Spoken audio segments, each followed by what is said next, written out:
pessoal, eu sou a Mikan, Mika com 3 N's no final, e esse é mais um Responde Mikan, o vídeo que eu respondo as perguntas que vocês me mandaram aqui no canal e nas redes sociais. Se você quiser mandar sua pergunta pro próximo Responde Mikan, fica de olho aqui na minha aba comunidade do canal do YouTube e também lá no meu Instagram, que tá aqui na descrição, porque eu sempre aviso quando eu vou fazer um Responde Mikan, ou eu abro uma caixinha de perguntas lá nos stories, ou eu faço um post pra vocês comentarem com as perguntas de vocês. Esse é o primeiro Responde Mikan do ano e eu tô muito animada pra conversar aqui com vocês, então bora ver as perguntas que vocês mandaram. The Count Orlok, que só uma observação, já achei muito legal o nome. Eu vi Nosferatu no começo do ano, essa é a versão antiga, obviamente, né, a versão antigona lá do Orlok, mas enfim, tô com o Nosferatu na cabeça há muito tempo. Vamos pra pergunta. O Conde Orlok perguntou: o rumo tomado e o final de alguma série já afetaram negativamente a forma como você se sente sobre ela como um todo, inclusive das temporadas que você gostou bastante? Não precisa ter deixado de gostar da série, mas sim ela ter perdido pelo menos um pouco do brilho pra você. E olha, essa é uma pergunta bem interessante. Eu acho que muita gente vai responder aqui nos comentários que se sente assim com Game of Thrones, ou talvez com Lost, que são séries que são muito caracterizadas hoje em dia pelos seus finais, né? As pessoas acabam olhando muito em retrospecto. Ah, a série era bacana, mas o final estragou tudo. Toda semana, pelo menos uma vez por semana, aí eu recebo algum comentário nessa toada em um dos meus vídeos de Game of Thrones. Mas eu não acho que Game of Thrones seja uma série que eu veja dessa forma. Eu penso muito aqui, por exemplo, em The Handmaid's Tale, que é uma série que eu fazia cobertura aqui no canal e que ela acabou tomando um rumo, ou melhor, intensificando um rumo que era uma das coisas que eu menos gostava na série, e eu até defendia de certa forma a necessidade de ser daquele jeito, mas eu acho que eles passaram do ponto ali nas últimas temporadas. Tanto que eu fiz até um vídeo me queixando, eu acho que da 4ª temporada de The Handmaid's Tale, que eu tava me sentindo mal enquanto eu assistia. E assim, é óbvio que é uma série que discute temas muito pesados, então você vai acabar se sentindo mal enquanto assiste, mas tava de um jeito além da conta, que me parecia sem propósito, tanto que depois saiu outra temporada e eu nem cheguei a assistir ainda. E eu pretendo voltar a assistir, ainda mais porque parece que a próxima temporada vai ser a última da série. Eu gostaria de acompanhar o final, mas assim, realmente desencantou pra mim, sabe? Eu acho que tem essa questão do tom da série, que como eu falei, né, eles intensificaram uma parte que era complicada, que é a parte da violência excessiva, que assim, não tem problema ter violência nas séries, tá? Não é esse o meu ponto. Desde o começo de The Handmaid's Tale se criticava muito como eles mostravam situações, né, de tortura, essas coisas de violência extrema, como uma forma de um chamariz da série e não necessariamente por causa de uma relevância temática. Eu discordava disso, eu achava que sim, era relevante, tinha que mostrar mesmo pra mostrar o quão horrível era aquela situação. Mas eu senti que conforme as temporadas passaram, deixou de ser uma coisa que funcionava pra contar aquela história da melhor forma, na minha opinião. Eu acho que eles acabaram passando do ponto nessa parte. Enquanto isso, a trama em si parecia que só tava dando voltas, parecia que eles estavam querendo ter mais história e mais história ali só pra não acabar a série. E eu cansei, sinceramente, eu fiquei exausta e acabei não voltando por causa disso. Mas quem sabe, né? Não sei se melhorou na outra temporada. Por incrível que pareça, poucas pessoas vieram falar da temporada seguinte, eu vi pouca gente comentando, não sei se só porque eu tava em outra bolha. Mas se você assistiu, me conta se teve alguma melhora nesse sentido, se você tá animado pra próxima. Outra série que me fez passar um pouco por esse sentimento foi Westworld, que é uma série, inclusive, que eu também cobri aqui no canal. Eu fiz cobertura das 3 primeiras temporadas. Se eu não me engano, da 2ª e da 3ª, eu fiz semanalmente com a Carol e com o Michel. E eu acho que a série desandou de um jeito muito bizarro. Parece que não tem uma identidade comum, assim, da 2ª temporada pra 3ª. Parece que mudou completamente, virou outra série. Sendo que da 2ª pra 1ª já tinha uma diferença bem grande, mas eu achei que fazia sentido dentro da forma que a série tava se desenvolvendo. Ela tava expandindo e fazia sentido pra mim. Só que a 2ª foi super criticada por ser mega complexa e porque um personagem na verdade era outro, e aí tinha não sei o que, não sei o que, não sei o que, e aí as pessoas não estavam entendendo nada do que estava acontecendo. E eu entendo as reclamações, porém eu gostei em geral da 2ª temporada. Eu gostei bastante até dessa parte meio loucura, meio complexa e tudo mais. Só que aí eles ouviram tanto as críticas das pessoas que na 3ª temporada ficou um negócio assim que parece que estavam subestimando quem tava assistindo. E assim, coisas muito óbvias e ao mesmo tempo meio nada a ver acontecendo. Ah, eu até quase que apaguei da minha mente a história porque eu cansei, sinceramente, enquanto eu tava assistindo. Ainda voltei pra ver a 4ª temporada, mas assim, sem nenhuma pretensão de fazer cobertura. Pra ser sincera, eu mal lembro da 4ª temporada hoje em dia. Eu lembro de ter assistido, mas se você me perguntar o que aconteceu, já apaguei da minha mente também. O que é uma pena, porque a primeira temporada de Westworld foi uma das minhas coisas favoritas na época que saiu. Mas realmente a série me fez desencantar e eu acredito que boa parte do público também. Mas ainda existia a chance deles talvez terminarem a história de um jeito interessante e talvez talvez retomar o que tinha ali na primeira temporada de bacana, mas o que aconteceu, na verdade, foi uma das histórias mais bizarras de cancelamento de séries dos últimos tempos, porque ela não só foi cancelada e não pôde ser concluída, então não teve novas temporadas, como também ela foi tirada dos streamings, né? Então, se eu não me engano, pode ser que tenha voltado, mas eu lembro que um tempo atrás, se você quisesse ver Westworld, você não conseguiria. Mas pelo menos até onde eu sei, a primeira temporada acho que foi lançada em DVD ou Blu-ray, não lembro. Não sei se as outras foram lançadas também, mas tecnicamente não existe nenhuma forma oficial de assistir a Westworld hoje em dia em streaming. Então é praticamente como se a série nunca tivesse existido. É muito louco isso. É uma história que eu pretendo falar mais em vídeo algum dia, talvez, porque tem acontecido com algumas obras, né? Várias estão sumindo dos streamings, enfim. Falando em Westworld, tem uma outra pergunta aqui. JV Marques perguntou: você acha que hoje, com o avanço da IA, as temporadas finais de Westworld seriam vistas de outra forma? Olha, não sei, viu? Porque pra ser sincera, primeiro, eu precisaria relembrar muito os detalhes da terceira e da quarta temporadas. Como eu falei, eu meio que apaguei da minha mente muita coisa. Mas pelo que eu me lembro da terceira temporada, muito que tava lá naquela questão do Rehoboam, né? Que era aquela IA que comandava um monte de coisa. Tudo aquilo, pelo que eu me lembre, tá? Posso estar lembrando errado. Era bem clichêzão, assim, tá? Mas assim, partindo do pressuposto que eu esteja lembrando certo, o que eu falei na época, o que eu pensava na época, eu acho que por Westworld não estar saindo muito do clichê de tantas outras obras de ficção científica que falaram de inteligências artificiais, ou se rebelando, ou controlando tudo, ou as pessoas ficando dependentes disso, eu não acho que hoje em dia seria visto de uma forma tão diferente quanto foi na época. Mas saindo dessa parte de ser uma representação bacana, ou diferente, ou interessante, eu acho que uma coisa que poderia ter ajudado o Westworld, se a série ainda existisse, né, e fosse lançar temporadas novas nessa época de agora, é que, querendo ou não, só o assunto IA estar em voga faz com que tudo que mencione isso acabe ganhando a atenção do público. Eu vejo muita gente da área de tecnologia, de jornalismo de tecnologia, falando isso, que tem muita coisa que colocaram o nome IA que, na verdade, eram coisas de machine learning que já estavam aí há mais de décadas, sabe? Só que colocar o nome IA ou AI faz com que investidores prestem mais atenção, que a mídia preste mais atenção. Então, talvez isso ajudasse no marketing de Westworld. Mas eu não sei se isso ajudaria na recepção pela crítica, pelo público, porque, como eu falei, pelo menos na época, eu achei que a terceira temporada não trouxe aí grandes coisas, grandes discussões. Eu achei que eles reduziram muito o nível do discurso em relação ao que estava na primeira e na segunda. Se lançasse a primeira temporada hoje em dia, novamente, eu acho que poderia ter sido um sucesso mais estrondoso ainda do que foi quando foi lançado. Mas também é aquilo, foi um sucesso quando foi lançado. É que a série decaiu,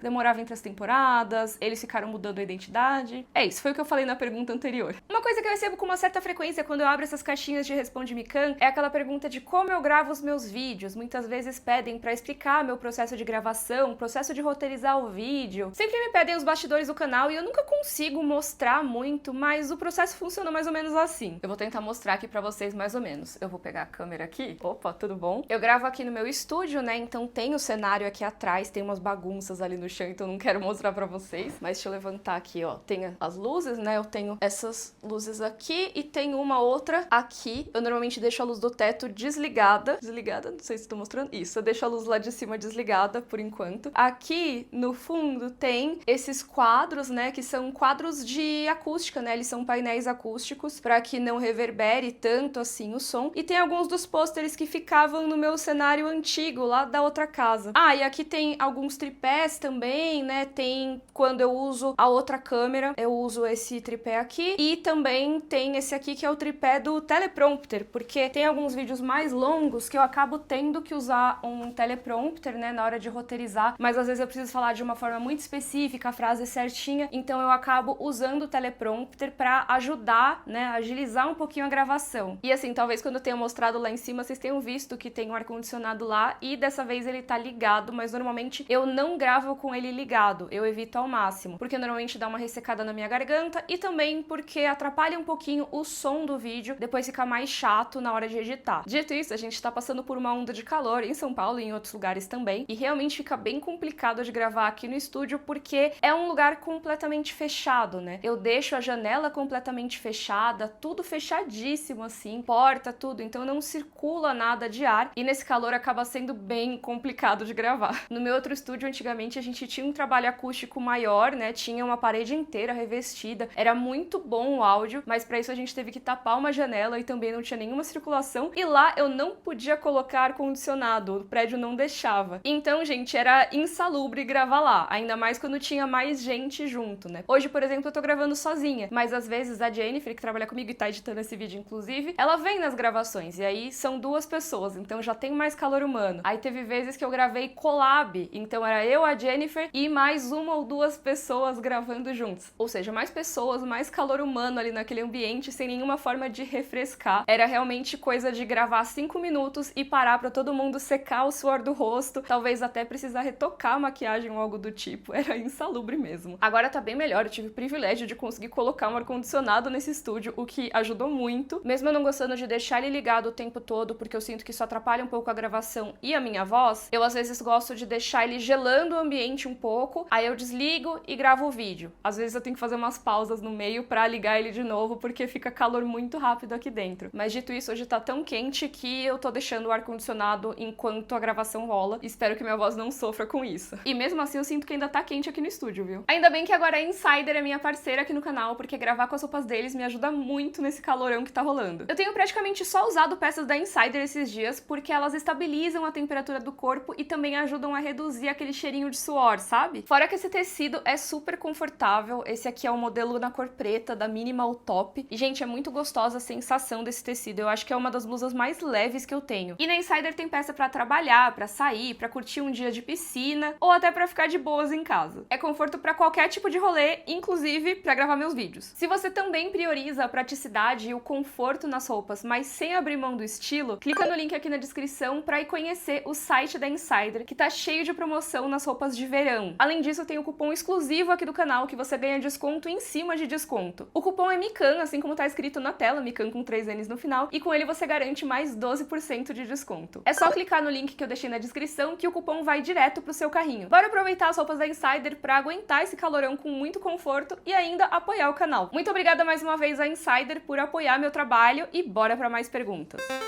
Essa pergunta aqui é muito boa. Aceitaria fazer o procedimento de ruptura por um dia? Gente, não aceitaria. Resumindo, minha resposta é não. Mas agora, contextualizando, sem spoilers pra quem não vê a série Ruptura, esse procedimento, ele meio que divide o seu cérebro em 2 personalidades, vamos dizer assim. Existe a personalidade que é você do trabalho, que é o seu interno, e existe a personalidade do seu eu fora do trabalho, o seu externo. E assim, eu tô falando personalidade, mas não é exatamente isso. É como uma identidade mesmo, como se fossem 2 cérebros diferentes. A questão é que quando você tá dentro do escritório, você é uma pessoa, e quando você tá fora, você é outra. Então, a sua parte externa não se lembra do que aconteceu durante o trabalho, e vice-versa. Mas assim, eu nunca farei esse procedimento, e tem alguns motivos pra isso. Primeira coisa é que a ruptura não é exatamente um procedimento de um dia, né? Tem um chip implantado no cérebro da pessoa, e mesmo se ela desistir daquele trabalho, se ela quiser ir só um dia e depois nunca mais, eu imagino que aquele chip continue lá. E eu acho que a Lumon, que é a empresa que faz o procedimento da ruptura na série, não iria abrir mão de ter a possibilidade de controlar o seu cérebro de formas escusas, se ela quiser. Aí eu não quero entrar em muitos detalhes, não quero dar spoilers aqui, mas eu acredito que a Lumon tenha, sim, formas de controlar as pessoas que estão com aquele chip, porque a gente viu lá um painel em um momento da série, que eu acho que tem algumas indicações disso. Mas esse é um dos motivos, né? Eu acho que a ruptura não teria como fazer por um dia só. A segunda coisa é que eu nunca ia saber o que aconteceu de verdade durante aquele período. Então imagina se tivesse um período de 8 horas da minha vida que eu não fizesse a menor ideia do que estava acontecendo comigo. Podiam fazer qualquer coisa, como a gente vê isso ser discutido na série também. É uma questão ética muito complicada, assim. Sem contar que na série também é debatido isso, né? Se o seu interno é uma pessoa completa, né? Se ele existe como pessoa, quando você deixa de fazer a ruptura, né? Ou seja, você não vai mais trabalhar, você pede demissão, não sei. É como se essa outra pessoa deixasse de existir. Então eu estaria colocando uma pessoa no mundo e depois decidindo um dia depois que ela não ia mais existir, coitada. Então também não faria por causa disso. E assim, deve ter um monte de outros motivos, mas o último que eu queria colocar aqui é que eu trabalho produzindo vídeos, falando aqui na internet com vocês. Então é um trabalho que já é um pouco misturado com a minha vida pessoal, né? Se eu criasse uma outra Mikan pra falar com vocês sobre as séries que eu assisti, sobre os pensamentos que eu tenho em relação aos filmes que eu vi, como isso se relaciona com alguns momentos da minha vida, com coisas que eu aprendi durante a minha carreira e tudo mais, nada disso estaria presente na minha versão interna, porque existe a separação dessas memórias, né? Então, sinceramente, eu acho que a minha performance no trabalho ia ser horrível. Eu só ia ficar fazendo vídeos extremamente genéricos, sabe? Então eu acho que não traria praticamente nenhuma vantagem mesmo. Mas eu queria saber se você que tá assistindo, que trabalha em outra área, gostaria de fazer um processo como a ruptura, se é uma ideia que parece vantajosa pra você. Comenta aí. Aliás, caso você nunca tenha visto a série, tem um vídeo meu falando sobre ela sem spoilers. E se você estiver acompanhando a segunda temporada, tem a cobertura que eu e o Michel Arouca estamos fazendo juntos. A gente tá lançando vídeo toda semana, sexta-feira. Também vou deixar a playlist na descrição. Diogo mandou essa aqui. Mikan, os fãs portugueses esperam por ti quando nos visitas. Diogo, quero muito ir pra Portugal. Eu já fui uma vez a trabalho,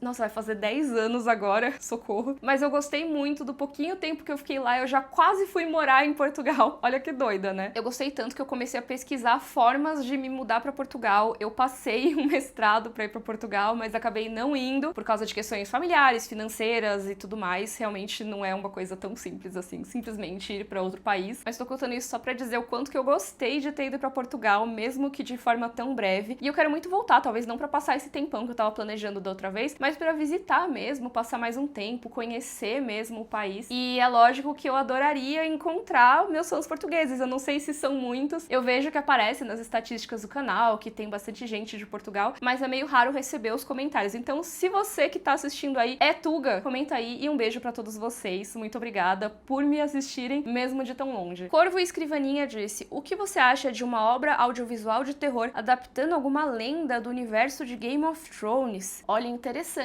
hein? E, assim, o que me deixa muito brava é que existem vários elementos de terror na obra do George R. R. Martin, inclusive nas Crônicas de Gelo e Fogo, que são os livros que inspiraram Game of Thrones, né? Lá no Rodor Cavalo, que é o podcast que eu tenho com a Flávia Gazi, tá parado hoje em dia, mas quem sabe um dia ele volte. De qualquer forma, lá no Rodor Cavalo, a gente tem várias discussões sobre capítulos específicos ali das crônicas, que são capítulos que têm uma vibe completa de terror. E isso só vai aumentando conforme a gente passa os livros. O podcast entrou em hiato quando a gente tava fazendo a leitura do segundo livro, né? Pra quem não sabe, a gente fazia análise capítulo a capítulo, então demorava um pouquinho. Mas assim, conforme a gente vai passando os livros, os capítulos de alguns personagens mergulham demais em alguns tropos de horror, alguns temas super assustadores. Só pra mencionar alguns deles, eu diria os capítulos do Bran, ali no quinto livro, sem dar spoilers aqui, então não vou falar o que acontece, mas quem já leu sabe que é o capítulo da pasta. Esse capítulo pra mim é praticamente um conto de terror. E também tem um capítulo que é do vindouro sexto livro, né? Sabe-se lá quando vem esse livro, mas o George R. R. Martin já trouxe alguns capítulos, já divulgou alguns capítulos desse livro futuro. Esse capítulo é no ponto de vista do Aeron Greyjoy, que é um personagem que é um sacerdote ali do Deus Afogado. Ele é um personagem que, pra ser bem sincera, é um chato em geral, mas nesse capítulo, coitado, gente, o que esse homem passa? E é o capítulo que tem muitos tons de horror cósmico e tudo, então assim, seria incrível ver uma adaptação mais voltada pro terror desse tipo de capítulo. Porém, quando a gente vai ver a adaptação que rolou em Game of Thrones, vários dos elementos mais místicos, mais fantásticos das Crônicas de Gelo e Fogo foram ou ignorados ou muito diminuídos pelos D&D, né, que são os showrunners da série. Isso foi pra mim um dos motivos de GOT ter virado o que virou, tá? Eu falo sobre isso na minha playlist da Autópsia Game of Thrones. Mas assim, dá pra gente ver o quanto eles não ligavam muito pra isso, que esses dois personagens que eu comentei, que os capítulos entram muito nessa parte de horror, acabaram sendo ou diminuídos ou ignorados mesmo. Por exemplo, o Bran, boa parte do desenvolvimento da história dele, que seria essa parte aí mais mística, nem teve quase, né? Ele ficou uma temporada inteira sem nem aparecer na série. E o Aeron Greyjoy praticamente nem existe como personagem em Game of Thrones. Mas até aí tudo bem, porque esse capítulo que eu citei seria mais pra mostrar coisas do Euron Greyjoy, que é o irmão dele. Então meio que ok, eu entenderia, tem muito personagem, corta o Aeron, mas pelo menos mostra esse lado do Euron. Não mostraram. O Euron é uma caricatura ridícula de pirata na série. Enfim, eu tô falando isso, mas a pergunta nem é sobre isso, tá? Eu juro que eu já vou chegar. Então em Game of Thrones a gente teve a oportunidade de trazer alguns dos elementos de horror que já estavam nos livros, mas eles acabaram sendo ignorados na maior parte das vezes. E quando eles tentaram fazer alguma coisa por conta própria, na minha opinião, eles não tiveram muito sucesso. Um exemplo disso é a Batalha da Longa Noite, ali o terceiro episódio da 8ª temporada, que tem até aquela cena da Arya se escondendo ali dos inimigos, como se fosse a galera se escondendo do Velociraptor no Jurassic Park. Tem esse tipo de tentativa, né? Eu acho que o que mais deu certo quando eles tentaram fazer, e aí eu acho que é um mérito bacana da série, é quando fizeram aquele episódio episódio de Hard Home. Porque assim, o episódio em si, ele tem algumas questões estranhas quando tá fora ali do Pra Lá da Muralha. Principalmente a parte da Daenerys e tal, tem aquele discurso de quebrar a roda, mas enfim. Quando o episódio tá em Hard Home mesmo, ou Durolar, como é traduzido nos livros, eu acho, é bem legal, é bem interessante. Eu gostei da forma que eles mostram essa sobrecarga ali dos zumbis, né, das criaturas chegando, toda essa parte de apresentar o Rei da Noite ainda como um vilão ali e tudo mais, que eu acho que não entra muito na vibe dos livros, mas eu acho que funciona bem, assim, eu acho que foi um filme de zumbi interessante pra caramba. E outras tentativas de replicar isso depois de Hard Home eu acho que não funcionaram tão bem, mas eu acho que Hard Home é bem legal. E por que eu falei que é um mérito bacana da série? Porque a gente não tem tantas informações assim sobre Hard Home. Talvez isso seja até mais assustador, né? Porque chega aquela mensagem falando, ó, então, tá tudo dando errado aqui, tem coisas mortas na água, não sabemos aí o que tá acontecendo. Então fica aquele mistério, gente, o que está acontecendo em Hard Home? Eu preciso saber. E a série acabou expandindo, e eu acho que expandiram de um jeito que ficou bacana pra TV. Esses são alguns dos exemplos que eu lembrei de Game of Thrones, né? Aproveitando o que já tem de horror ali no meio da obra do George R. R. Martin. Mas a pergunta em si é, uma obra audiovisual de terror adaptando alguma lenda do universo de GOT. E assim, teve uma tentativa de adaptar uma lenda recentemente, e eu gostei muito, mas ela foi muito mal recebida pelo público. E isso me deixou muito triste. Eu tô falando da lenda da maldição de Harrenhal, que é uma das partes que foram mais criticadas na segunda temporada de A Casa do Dragão. Ao contrário dos D&D, que acabavam meio que apagando esses elementos mais fantásticos e também alguns de horror das Crônicas de Gelo e Fogo, o Ryan Condal, que é o showrunner de A Casa do Dragão, House of the Dragon, ele tenta trazer até mais elementos mais fantasiosos e tudo do que aparecem no livro Fogo e Sangue, que é o livro que inspira essa série. E assim, eu gostei muito dessa parte que mostrava os represeiros, mostrarem o quanto Harrenhal é desolada, tudo que aconteceu ali, que pessoas têm alucinações e podem ver coisas, e aí você vai ficando meio maluco no lugar, você não sabe se é o lugar ou se é você. Eu gostei muito dessa parte de Harrenhal. E eu acho que não é assim terror,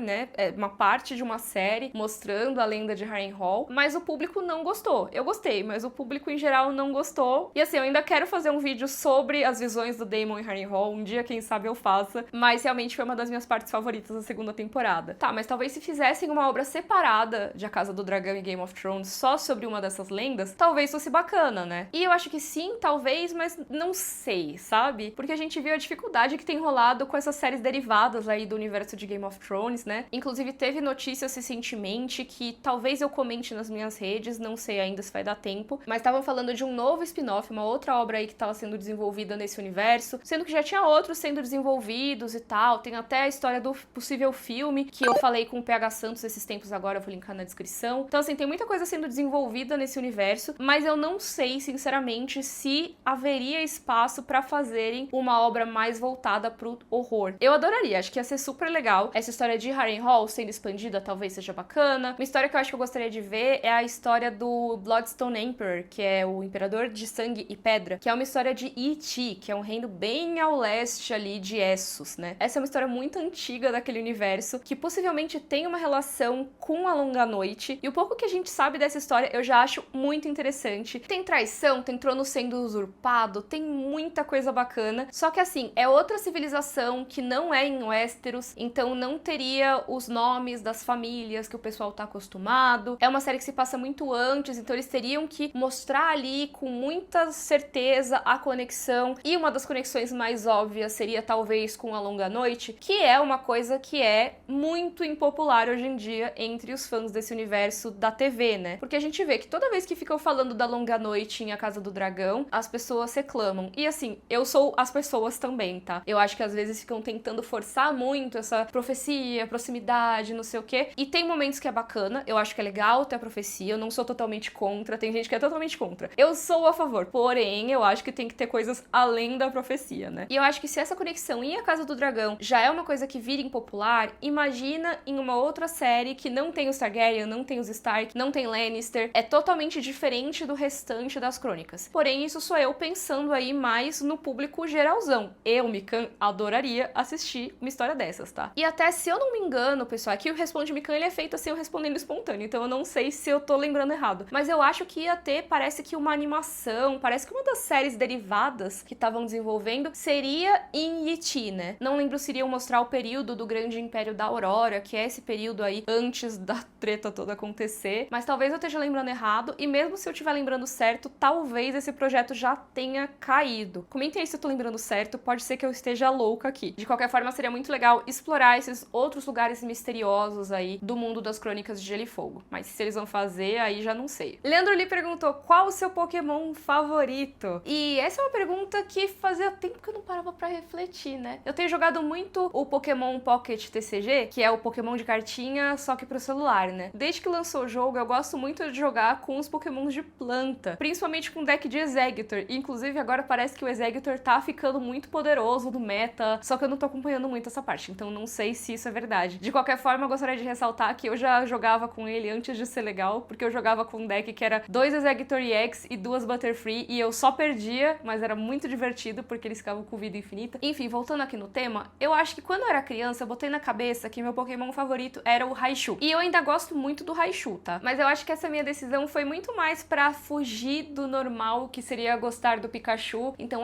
eu sou uma menina diferente, eu não gosto do Pikachu, eu gosto da evolução dele, que ninguém liga porque o Pikachu é famoso. Eu acho que veio muito mais disso, sabe? Mas conforme se passaram os anos, eu fui gostando de outros Pokémon. Eu gosto muito das Evolutions hoje em dia, principalmente do Leafeon, do Sylveon, eu gosto muito do Jolteon. E todas as Evolution eu gosto bastante também. Mas tem vários Pokémons que eu gosto muito, tipo o Farfetch, que, pô, é mó legal. Ele tem simplesmente um nabo. É um nabo aquilo? É, sei lá, o que ele tá segurando ali, mas ele bate nas pessoas com aquilo. É incrível. E tem um Pokémon que eu acho que é a solução perfeita pra pessoas como eu, que queriam ser diferentonas e dizer, não, o Pikachu não é o meu Pokémon favorito. E é uma solução até mais interessante que o Raichu, que é o Mimikyu. Gente, ele é perfeito, não só no design dele, que é super fofinho, mas também na história por trás do Mimikyu, porque ele não tem essa aparência. Ele é como se fosse um meta-comentário de Pokémon, da história de Pokémon em relação aos seus mascotes, principalmente ao Pikachu. Porque assim, se for reparar, praticamente toda geração de Pokémon tem algum Pokémon que é pra ser meio que um Pikachu. Tem muitos que são ratos ou bichinhos elétricos pequenininhos, que tem essa vibe fofa, bem parecida com o Pikachu, e tem outros que não necessariamente vão ser iguais ao Pikachu, mas que tem uma vibe de um mascote meio parecida. E assim, meio que eles não deram muito certo de forma geral, né? Tem, sei lá, o Patiriço, que inclusive lançaram a carta dele no Pokémon de carta de celular, e é legal, o Patiriço, bacana. Tem o Dedenne, eu lembro que em Hoenn, na terceira geração, tinha o Plusle e o Minun, né, que eles eram um parzinho de carga positiva e negativa, era super fofo, mas assim, nenhum deles virou um Pikachu mesmo, né? E aí é que entra o Mimikyu, porque diz que ele, na verdade, não tem essa aparência, né? Ele é um Pokémon, se eu não me engano, a aparência dele não é nada agradável e até assusta as pessoas, mas ele percebeu que o Pikachu é muito amado. E se ele fosse um Pikachu, ele seria amado por todo mundo. Então ele vem e tenta assumir a forma do Pikachu. E é lógico, é como se fosse um Pikachu que tá no Estranho Mundo de Jack, né? Ele tem todo esse estilinho, assim, de uma coisa costurada, rabiscada, uma cópia imperfeita do Pikachu. E o que é muito louco é que isso funcionou, né? Eu gosto muito mais do Mimikyu hoje em dia do que do Pikachu. Lógico que eu gosto muito do Pikachu, eu acho que ele tem toda essa relevância como mascote, e é muito legal ver as variações de Pikachu que existem, né? Por exemplo, esses são só alguns Pikachus que eu peguei aqui do cenário, mas tem mais ao longo da casa, que eu sempre colecionei, assim, os Pikachus que eu tenho desde criança, eu fui guardando, sabe? Então tem esses aqui que são lembrancinha de fast food, mas eles são super fofos. Esse aqui é o Detetive Pikachu, eu tenho um vídeo sobre o filme, inclusive. E tem esse aqui que é muito fofo, que é um Pikachu do Pokémon Center de Hiroshima, no Japão. Porque tem essas lojas de Pokémon que às vezes elas têm edições especiais de Pikachu daquela loja e tudo. Muitas vezes é o Pikachu fantasiado de alguma coisa. Nesse caso ele tá fantasiado de Gyarados,